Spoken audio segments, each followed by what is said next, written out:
say this. Hey, here's what I would tell you. Monty Williams is obviously a God-fearing man, very religious and what have you.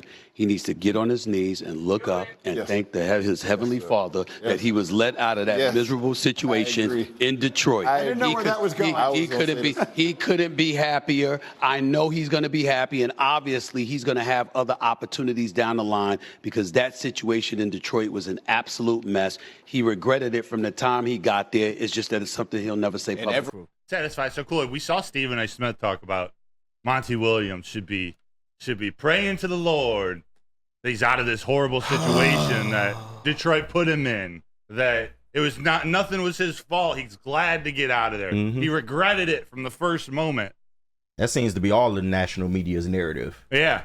And I'm not saying it was all Monty Williams. Of course not. Not at all. But he has a hand in this. Let's not get it messed up. Like 14 wins. I don't care if you're a first-year coach.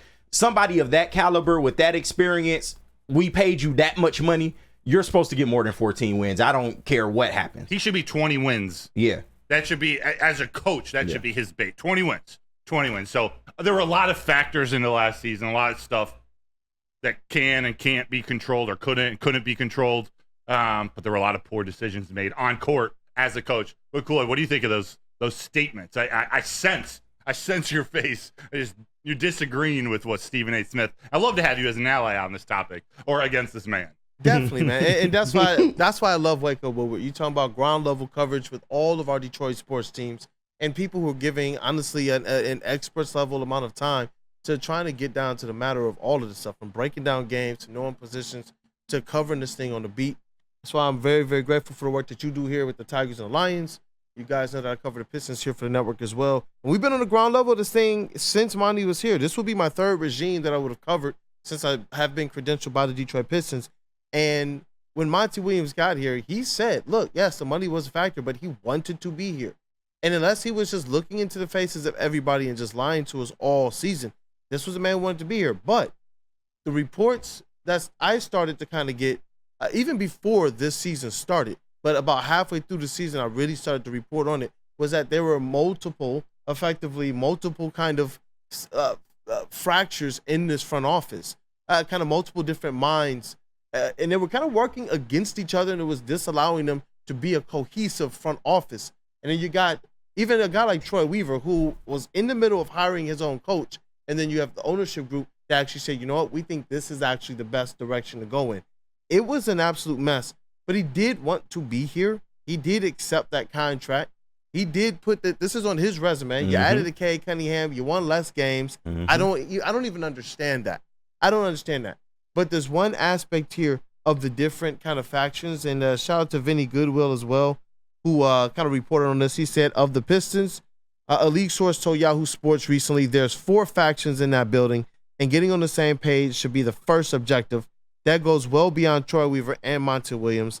Lots of work to do in Motown. So hopefully, Trajan Langdon is one of these kind of unifying pieces who, as we reported here already via a source, he's supposed to be reporting directly to Tom Gores, making sure to centralize the basketball operations, the basketball voice, the kind of the build strategy and whatnot. So it should be.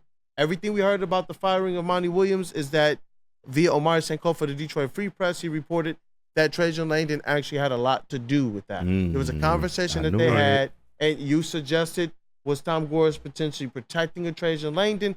We questioned, does Trajan actually have the full power? And then we hypothesized, you know what? I think that there was a conversation that was had. Some of this was on stuff that we hear through the grapevine. We try and keep our ear close to the ground. That there had to have been some conversations, that Trajan Langdon did have some conversation. If Monty Williams is gone, it's because he presented a competing vision that Monty Williams just didn't fit in. And that's what you see kind of going on here right now. So for Stephen A. to kind of be flippant about kind of, with his comments about this thing to try and make Detroit look bad, I think that's just a bad look.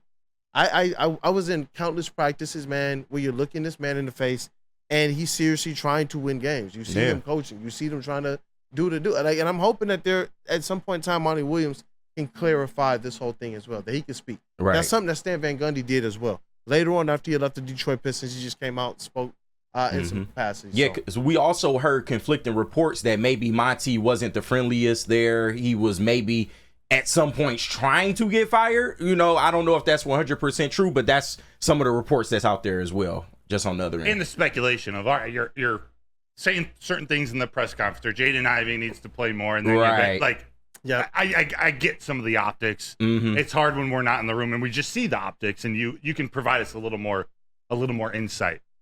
Yeah. Are we going to know who the coach is by Wednesday? I'm starting to think that we should accept that we're not going to have a head coach by draft day. right. Okay. Right. Yeah. It's not the end of the Yeah, world. Yeah, No. it's not any inside info that we know. There was some reports, I believe via James Edwards of The Athletic, that it's very possible the Detroit Pistons won't have a coach and possibly a GM until after the draft. You know, it's a real possibility. You got the draft coming up this Wednesday. You guys definitely tap in because we will have a lot of coverage that day. It is Woodward Pistons Wednesday on Wake Up Woodward that day, and then we're going to also have our off-season kickoff starting with the draft show.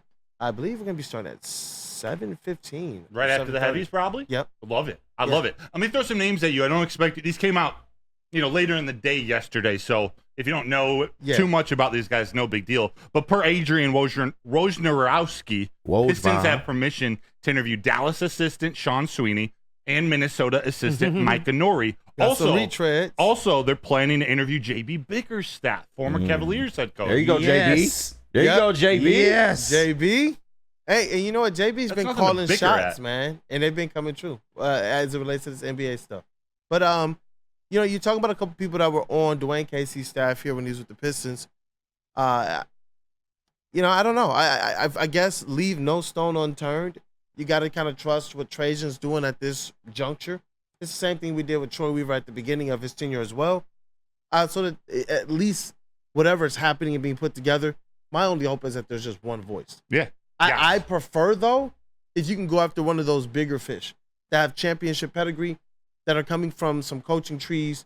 I like Greg Popovich, and that's where a James Borrego, that's where a Chris Quinn, who's been in that Miami Heat kind of ecosystem, that's where coaches like that, Chris Quinn, James Borrego, there's another one, Sam Cassell. Yeah, and those guys aren't off the table. These are just three new names that have been thrown into the mix. Yeah. And the more they keep talking about, I'm like, man, they're going to go through the interview process. They're probably not going to do it in the next 5 days. Yeah. Correct. And you said something about one voice from the coach. I kind of want to hear that. I'm hoping that's the undertones of the press conference today. It's Tom Gores coming out, whether he formally admits mistakes or not, to come out and say, all right, we brought in Trajan Langdon for a reason. He is our voice. Like, I'm going to be a part of the conversation. I'm not going to make the decisions. I'm not going to tell him what to do from a basketball sense. I'm going to write the checks. Yep. And that it's a unified front, man. Hearing that it's 4 factions in that building ain't necessarily the most reassuring thing in the world.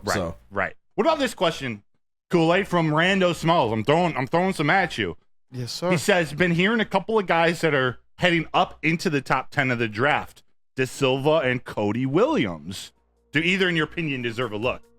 Cody, I do believe Cody Williams at least deserves a look. I think he fits a need, but it's just a matter of a couple of his deficiencies that we covered here on this show, actually, and we're going to cover them a little bit more next week too. So I like Cody Williams. I understand why they're looking at him. I personally, if you're going to get a Cody Williams, I would probably trade back to get him. So, yeah.